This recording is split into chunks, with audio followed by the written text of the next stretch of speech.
My daughter, Emily, called me urgently, her voice filled with worry. She was upset about her mom, expressing concern that she was seeing someone else. Even though I was far away, I could sense the fear and anxiety in her voice through the choppy video call. That's when I found out that my wife had been spending a few nights each week with a man named Mark Lawson, who happened to be the town mayor. He was well known for driving a flashy car and occasionally using a limo. Emily gave me a detailed description of him, and it was clear she was afraid of what this situation might mean for our family. I tried to calm her down, assuring her that I'd do everything I could to get home. She begged me to come back as soon as possible, but stressed that we had to handle things carefully, especially with her mom. I promised her I'd try my best, told her I loved her, and ended the call. My name is James Miller. I'm 42 years old and work as a design specialist for a large electronics company. On top of that, I'm a major in the National Guard, which is why I'm currently on a year-long deployment in Afghanistan, working on the command staff. I've been married to my wife, Sarah, for 18 years, and we have a wonderful 15-year-old daughter, Emily. Sarah's 40, but you wouldn't know it by looking at her. She's the most beautiful woman I've ever known, standing at 5 feet 6 inches with a body that somehow got even better after she had Emily. Her dark brown hair falls to her shoulders, and her warm brown eyes light up when she smiles, which is pretty often. Our marriage has always been strong. Even when I've been deployed, we've kept our relationship close. Our time together has always been full of love, and, honestly, our intimacy has never suffered. I never once questioned her loyalty, and she's never had a reason to doubt mine. So now, I was left wondering, what could have gone wrong? I had no idea. After sorting out all the emergency leave paperwork, I got 30 days approved and caught a flight home. About 26 hours later, I was at my hometown airport, renting a car and heading straight for the house. It was Friday evening, around 6:30, and the sun had already set, casting a shadowy glow over the neighborhood. I parked the car a few houses down from mine, and I could see the lights on in the living room, the kitchen, and upstairs in the bedroom. Through the window, I could see Sarah moving around, getting ready to go somewhere. I quietly called Emily on her phone, and she picked up after a few rings, whispering. I told her I was nearby and asked if her mom was going out. She said her mom had been in her room for over an hour and had taken a shower. Emily could sense her mom's excitement for the night. She was upset, questioning why Sarah would put our family through something like this. I told her not to jump to conclusions until we knew more. When she asked what I was going to do, I told her I'd follow them and try to figure it out. She told me to be careful and asked if I needed a change of clothes. I told her my camo fatigues would work just fine. We exchanged I love yous, and I assured her that no matter what happened, we'd always be together. At 7, a black Mercedes pulled into the driveway, and out stepped a tall, slim, well-dressed man. I thought he'd head right to the door, but instead, he lingered outside, talking on his phone. Then, the lights in the bedroom went out. A minute later, Sarah came out onto the porch. She made sure to lock the door behind her and quickly walked over to him with a big smile on her face.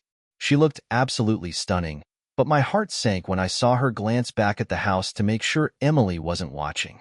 Then, right there on the porch, she kissed Mark. He helped her into the car, and they drove off together. I managed to keep my cool long enough to take a picture of the kiss with my phone. I followed them, keeping a safe distance since there wasn't much traffic. They drove across town and pulled into the parking lot of the Radisson Hotel. I parked a few spaces away and watched as they got out of the car, walking close together with their arms around each other. I took another picture. It was clear this wasn't some spur-of-the-moment thing. They moved like a couple who had been together for a while. They looked comfortable, like a married couple on a date night. I waited until they went inside, then pulled on my camo hat and sunglasses before heading in after them. Once inside the hotel lobby, I lost sight of them, but I wasn't too worried. As usual, I got the polite smiles and thank you for your service comments, which I acknowledged while checking the events board. One event caught my eye, a charity ball for St. Mary's Hospital on the 3rd floor, with live orchestra music floating down to the lobby. Instead of taking the elevator with the other couples heading to the event, I opted for the stairs, figuring I could use the exercise after the long flight and wanting to avoid being noticed. When I reached the 3rd floor, the music led me straight to the ballroom. From just outside the entrance, I could see them inside, laughing and mingling with the crowd like they were a happy couple. Sarah even glanced in my direction at one point, but of course, she didn't recognize me. As far as she knew, I was still halfway across the world, dealing with desert heat and the Taliban. I also noticed she wasn't wearing her wedding rings. I stepped away from the entrance, found the men's room, and sat down in one of the stalls to think about what I had just witnessed. I couldn't believe it. I had always thought my marriage to Sarah was unbreakable, as solid as it gets. But now, I felt like a fool. While I was serving overseas, my wife was back home, breaking the vows we made to each other 18 years ago. What was wrong with the people they were mingling with? Didn't they realize that the woman clinging to the mayor was married to a soldier serving overseas? I felt warm tears rolling down my cheeks, but I quickly brushed them away. There was no time to wallow in self-pity. I had a plan to figure out and execute. In that moment, I realized I was up against an enemy far different than the Taliban. I stayed in the bathroom stall for a good half hour, allowing the event to hit full swing before stepping out. As I made my way to the ballroom door, only a few people noticed me. I edged along the wall, staying away from the bar and food tables. From behind a pillar, I had a clear view of most of the room. I didn't have a ticket for the event, but my uniform held more power than any invitation. The young guy collecting tickets saluted me and said, "Welcome, sir," as I passed by. I couldn't help but think how ironic it was that this stranger respected the uniform I wore more than my own wife and the man she was with. It took me a few minutes to locate Sarah and her date. They were slow dancing, her arms wrapped around his neck, and her head resting on his chest while his hands were firmly placed on her backside. My stomach churned, but I forced myself to snap a few photos. Every ounce of me wanted to storm onto that dance floor, knock the guy out, and send him to the hospital. But I knew that would only give me a brief moment of satisfaction and probably land me in jail. What I needed was undeniable proof of their affair, something solid. Then, I could figure out the right way to make them pay for the complete disrespect they were showing me, Emily, and everything I stood for as a soldier. They danced another song, still wrapped up in each other, and when the song ended, they made their way to a nearby table. Arm in arm, they shared a kiss and a tender moment before sitting down. I caught all of it on camera. After getting what I needed, I slipped out into the hallway and found a seat where I had a clear view of the ballroom doors and the elevator bank. Being in the Army taught me patience, and that came in handy as I waited for the event to wind down. 2 hours passed before people started leaving, and I watched as couples headed for the elevators. It wasn't long before Sarah and the mayor emerged.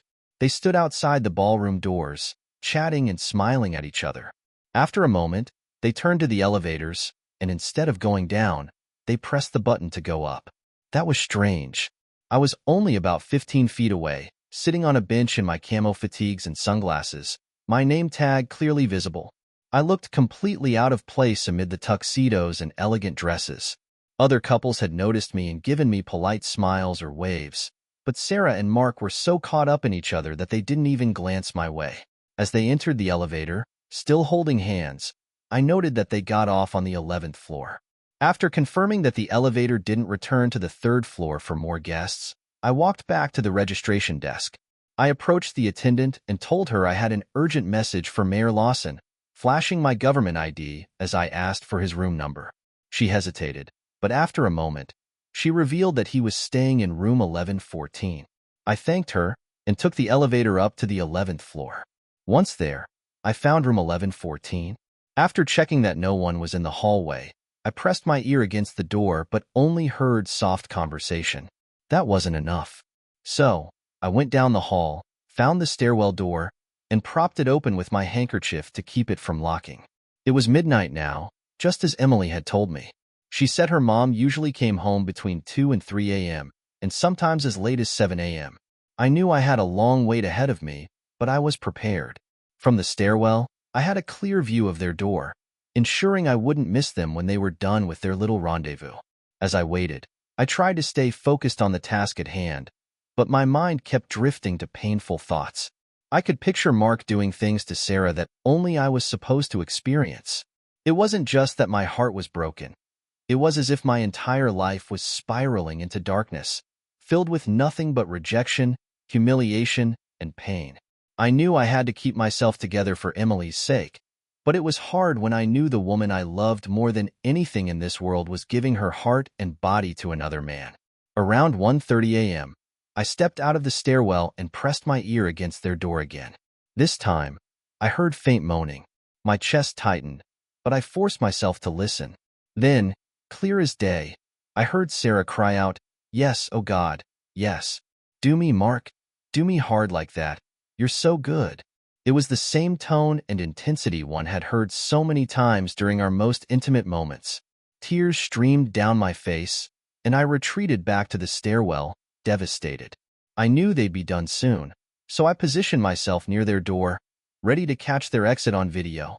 By 2 a.m., I was outside their room, phone in hand, waiting for them to finish their night together and walk out of the door. 15 minutes later, I heard the sound of the chain sliding back, followed by the click of the door opening. I hit record on my phone just as they stepped out. He had his arm wrapped protectively around her, and she leaned into him, smiling like she didn't have a care in the world. Sarah looked freshly showered and polished, while Mark Lawson, the mayor, wore a smug, self-satisfied grin. They shared a brief kiss, then turned toward the elevators. That's when Sarah spotted me, leaning against the wall, watching them. I didn't waste any time. I confronted her right then and there, asking how her little rendezvous with her lover had gone. The shock on her face was immediate. Her hand flew to her chest, and she looked like she might faint. Dropping to her knees, she started begging, saying this wasn't how things were supposed to happen, that I wasn't meant to find out like this. Meanwhile, Mark took a moment to process the situation, then jumped in, claiming it wasn't what it looked like. He had the nerve to say Sarah was only helping with his new campaign. I couldn't help but laugh bitterly. Oh, really? Campaign strategy now involves infidelity? I shot back, mocking his pathetic attempt at an excuse. I questioned his moral compass, bringing up how he was breaking apart a marriage while I was overseas, serving the country. He tried again to downplay things, urging Sarah to back him up, but she didn't. Instead, she just shook her head, unable to defend what they'd done. I let them both have it. I told them I had seen everything. The kissing, the moaning, the whole disgusting affair. I admitted defeat, saying it was clear that she was his now, but I made sure to let them know just how cowardly they both were. I told them that even our daughter, Emily, knew what was going on. That seemed to stun them into silence. Mark stood there, not knowing how to respond, while Sarah remained on the floor, sobbing. I didn't have the patience for it anymore. I told Sarah not to bother coming home that night. She might as well stay with her new man. I said I'd be there to comfort our daughter, and come Monday, I'd be filing for divorce and talking to the media. I also took a shot at the mayor's abilities, saying the city deserved better than someone who used campaign time for this kind of garbage. Before walking away, I told Sarah to stay out of the house until I finished my 30-day emergency leave. After that, she could figure out where her life was headed.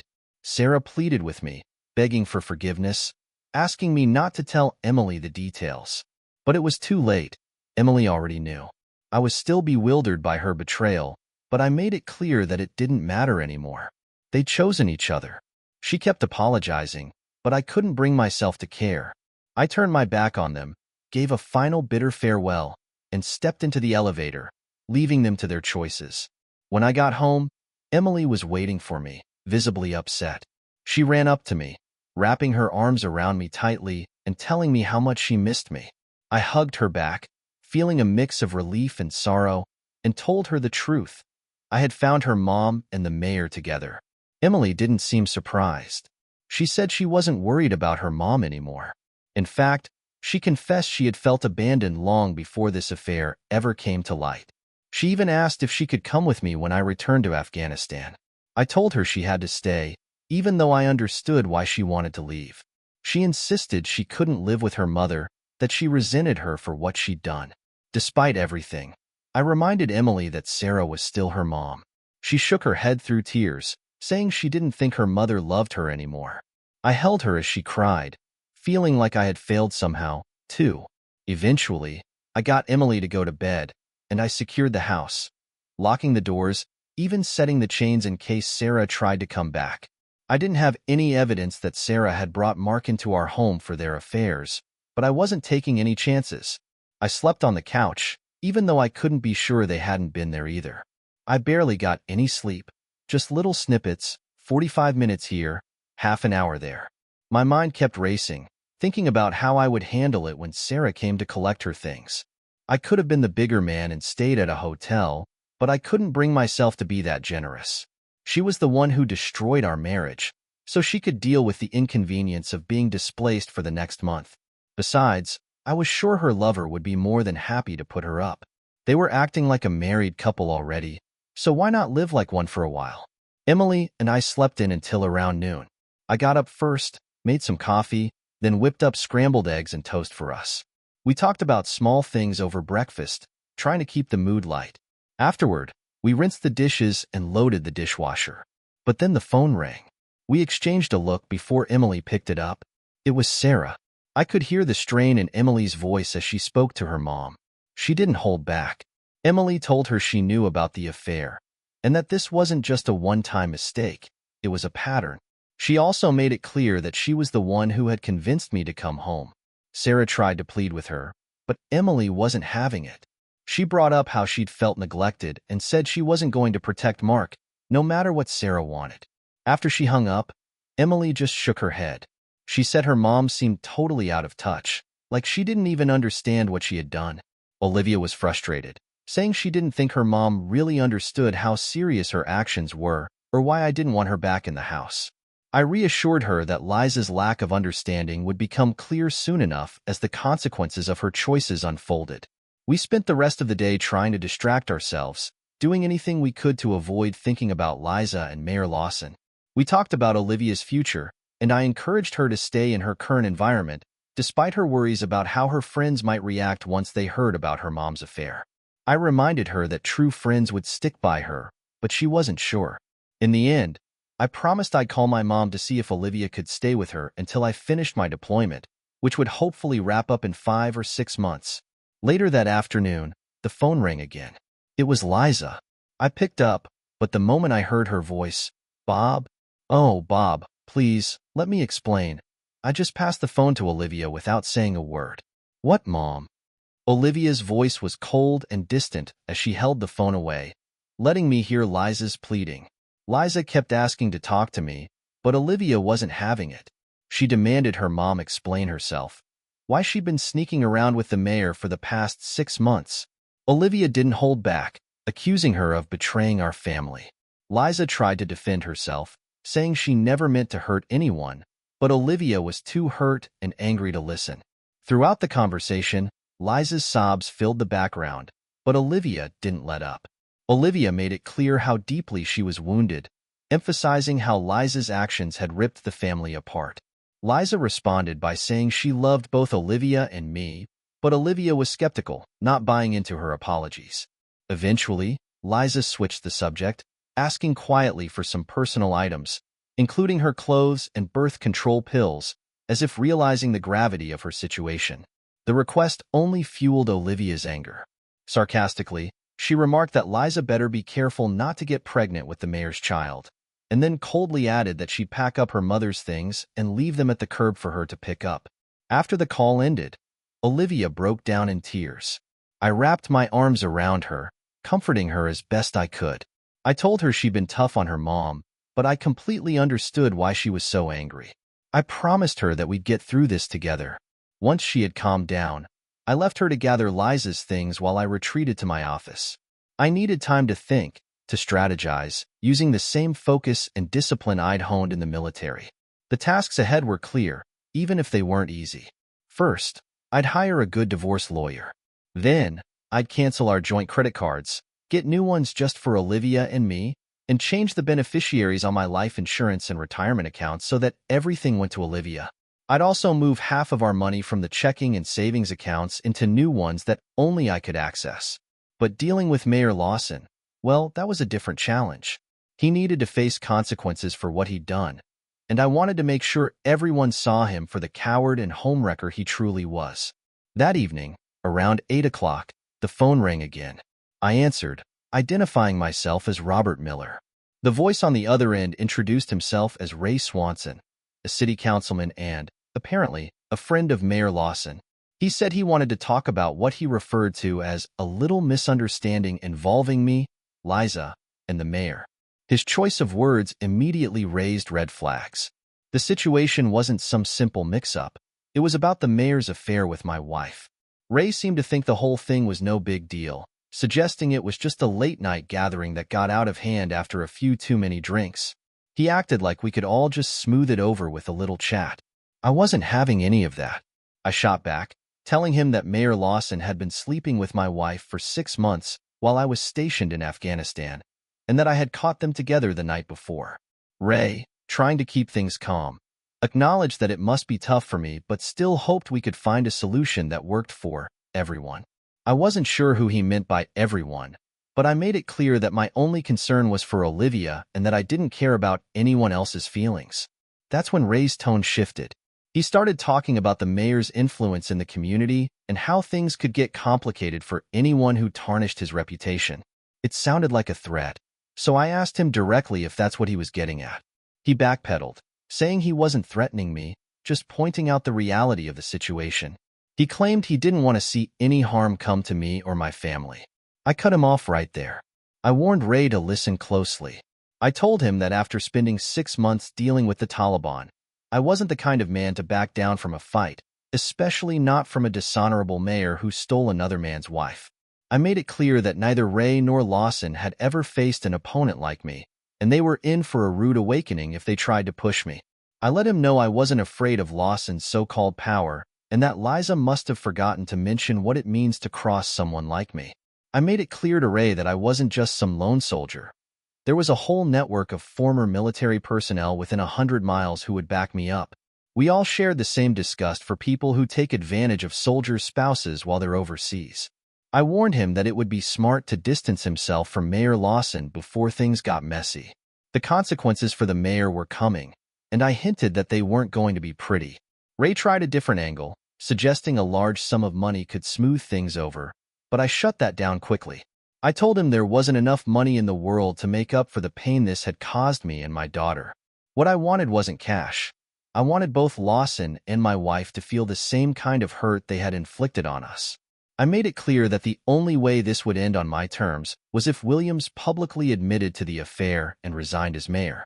Anything less, and I'd be taking this fight public, exposing him for who he really was. Ray was taken aback by how serious I was. He seemed to have thought I'd be open to some kind of deal, but I wasn't playing that game. I told him I had to go and make dinner for my daughter, excusing myself from the conversation. Just as I hung up, Olivia walked in from the garage, telling me she had left her mother's belongings by the curb. Not long after, an unfamiliar person in a black Mercedes picked them up. Ray joked about the clothes ending up at a Goodwill if they weren't collected, but I wasn't in the mood for humor. I told Olivia I had packed her mother's usual clothes, but had hesitated with the more intimate things, like the lingerie. Some of it was way too provocative for me to deal with, and I felt uncomfortable even seeing it. Olivia nodded, acknowledging my discomfort. I told her she would have to talk to her mom about it at some point, but she said she'd handle it when the time was right. The weekend passed without much more drama.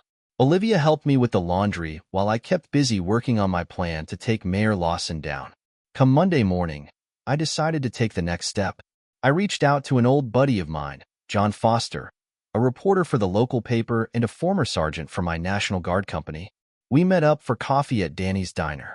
John greeted me with a firm handshake, and after some small talk, I told him about Williams's affair with my wife while I was deployed in Afghanistan.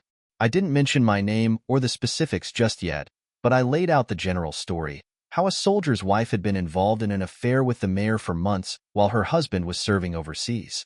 John listened carefully, but I could tell he was cautious. He didn't want to make any accusations without solid proof, especially given the mayor's position. When he asked if I had any evidence, I handed over the pictures and videos I had taken, though I made it clear that the woman's identity needed to be protected as much as possible. He understood the sensitivity of the situation, but I could see the weight of what I was asking starting to settle on him. We sat there for a while, going over the details.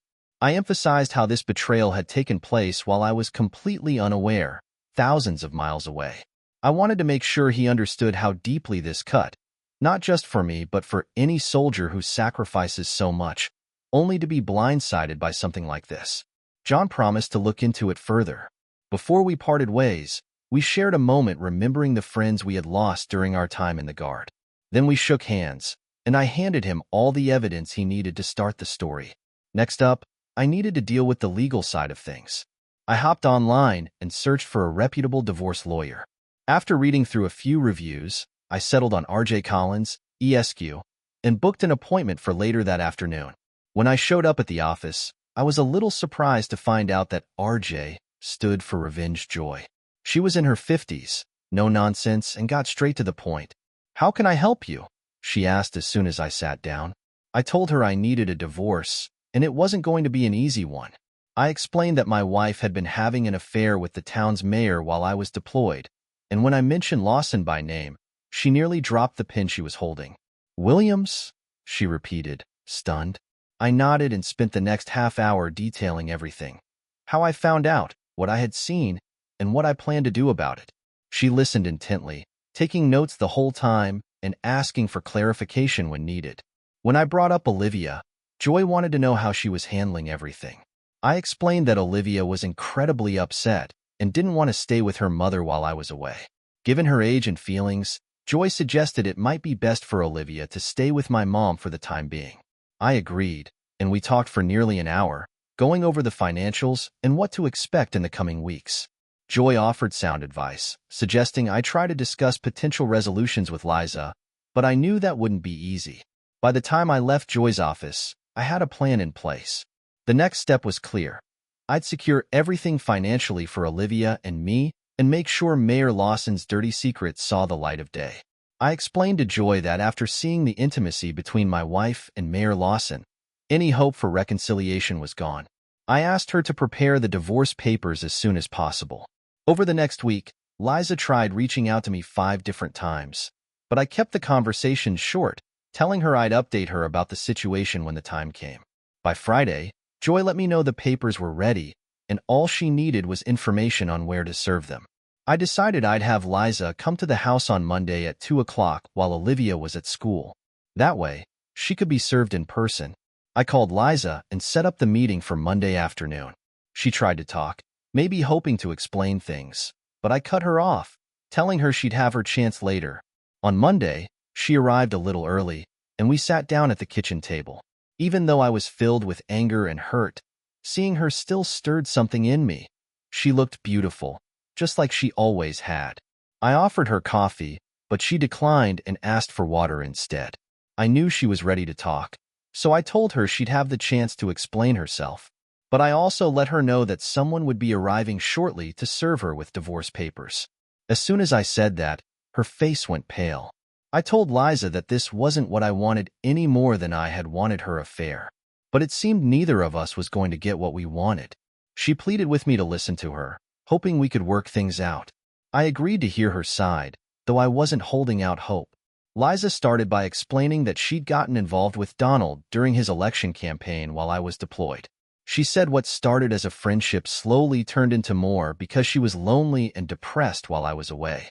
She admitted that Donald had suggested she leave her wedding rings at home and use her maiden name at one of his campaign events, so people wouldn't gossip. She hadn't thought much of it at the time, but looking back, she realized that was the first mistake. At that event, people treated her as if she were single, and that night marked a turning point. I asked when the affair actually started, and she said it didn't happen right away. It began after a night of dancing, where things got a little too close. Donald dropped her off with a goodnight kiss, and from there, things snowballed. She tried to justify her actions by talking about the loneliness she felt and how Donald, a prominent figure in town, made her feel special. I cut her off, demanding why she let this happen while I was serving overseas, putting my life on the line. She admitted she was wrong and that she had been confused, missing me terribly. But despite my absence, she found comfort in Donald's attention and the relief from her feelings of isolation.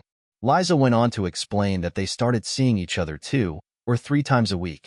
Eventually, after a romantic dinner, Donald invited her back to his place, and though she hesitated at first, she went. She claimed that afterward, she felt guilty and made him take her home. For a time, she told herself that she was done with him, that she loved me and wanted to fix things. But then, Donald reached out, apologizing and promising he just wanted to see her as a friend. Against her better judgment, she agreed. The affair continued. Liza admitted that Donald took her to small, intimate gatherings, places where everyone knew who he was. One night, at a party on the bluffs with 5 or 6 other couples, someone asked how she had caught Donald's eye. Not knowing what else to say, Liza lied, telling them she was separated and going through a divorce. That rumor spread quickly around our small town, and suddenly, she felt trapped. She confessed that during a weekend when Olivia was away, she spent time with Donald at his house. From there, the affair became more frequent, and they settled into a routine. Sitting at our kitchen table, Liza expressed deep regret for the pain she had caused, admitting that she'd made the worst mistake of her life. She said she wished she could take it all back, but knew she couldn't. I asked her point-blank if she loved Donald, and she hesitated. She wasn't sure. She liked their time together, but when I pressed her on the future, whether she'd marry him, she had no clear answer. She was as lost as she had been when this all started. Just then, the doorbell rang. I glanced at Liza and told her it was probably for her. Slowly, she got up and went to the door. After confirming her identity, she was handed a manila envelope. Inside were the divorce papers. Liza turned back to me, holding the papers with trembling hands, her face drained of color. But at that moment, I had nothing more to say. We both knew that whatever we'd had was over. Liza stood at the door for a long moment, visibly shaken, tears streaming down her face. She asked if this was truly the end for us, and I simply nodded. She tried to insist that she still loved me, but I told her she loved the life we had built, the life she had thrown away. I informed her that Olivia would be staying with my mother until my deployment was over. At that, Liza broke down, overwhelmed with guilt and regret. The very next day, the local newspaper hit the stands with a front-page story that rocked the town. There was a picture of Liza and Mayor Williams leaving a hotel room, the headline questioning the identity of the married woman seen with the mayor. The caption hinted at her husband, currently serving in Afghanistan, asking if he knew about what was happening. The article covered the charity event they attended and cited hotel records showing that Williams had booked the room for the night. It even included the detail that the couple was photographed leaving at 2 a.m. Unverified rumors suggested that this was part of a long-standing affair that had been going on for months, ever since I had deployed. The paper claimed it had the editorial right to expose the mayor, given his position and the betrayal involved. As soon as the papers hit people's doorsteps, Mayor Williams's office scrambled to deny the story. They called it a complete fabrication, insisting that the mayor would never endanger a marriage, especially one involving a soldier stationed overseas. They claimed the photos were doctored and pointed fingers at unnamed enemies trying to bring Williams down. A press conference was scheduled for that afternoon to clear everything up, but by then, the damage was done. Too many people had seen Liza and the mayor together, being far too close in public. One by one, his allies started distancing themselves from him. Some people even anonymously called the newspaper, confirming they had seen Williams and Liza together on multiple occasions. They were furious to learn that Liza's husband had been deployed while the affair was happening. At the press conference that afternoon, Mayor Williams tried to paint himself as a victim, insisting he was merely acquainted with Liza and had never done anything inappropriate. The room was packed with reporters, but none of his council colleagues stood beside him, just a handful of staff, and even they seemed reluctant. Halfway through his speech, Liza pushed her way through the crowd and walked right up to the microphone. "My name is Liza Crawford," she said, her voice trembling. "I am the wife of Army Major Robert Crawford, and for the past 6 months, I have been having an affair with Mayor Williams." Williams immediately tried to shut her down, calling her a liar and denying that he even knew her. But Liza stood her ground, tears streaming down her face as she told the crowd that he had pursued her, despite knowing she was married and that her husband was deployed in Afghanistan. She apologized directly to me, her voice breaking as the cameras rolled. Then she turned and left, while the reporters swarmed Williams with questions. He had no answers. Frustrated, he stormed back into City Hall. "I won't lie," Seeing all of that unfold publicly took a toll on me. My ego, already fragile from everything that had happened, took a hit. But I knew the risks when I decided to bring this to John Foster, the reporter I had trusted with the story. The day after Liza's public confession, the president of the city council announced Williams's resignation and said the council would take over until a new mayoral election could be held. You'd think I would have felt some satisfaction, but all I felt was an overwhelming sense of emptiness. Loneliness consumed me in a way I hadn't expected, and I missed Liza more than I was willing to admit, even to myself. That afternoon, John called to tell me that Williams had packed up and left town without leaving any forwarding address. Liza hadn't gone with him. For the rest of my leave, I focused on spending as much time with Olivia as I could. During the last week, I allowed Liza to move back into the house, but Olivia and I packed up and drove to my mother's home, 60 miles away. I enrolled Olivia in a new school there, promising her I'd be back as soon as my deployment ended. The following week, I boarded a plane back to Afghanistan, my heart burning with anger, ready to unleash it on the enemy in the desert. What happened to Liza? A few weeks later, she eventually moved in with Williams, and the two of them left town together. And me? I did return from Afghanistan, but not the same. I was critically injured in an ambush, losing one of my legs. Olivia, now grown, helped me through the long recovery. These days, I work as a design specialist for a large electronics firm, and I live with Olivia. Every now and then, I speak publicly about the challenges soldiers face when they return home, because coming back is sometimes harder than leaving. That chapter of my life is behind me now, but the scars, both physical and emotional, are something I carry every day.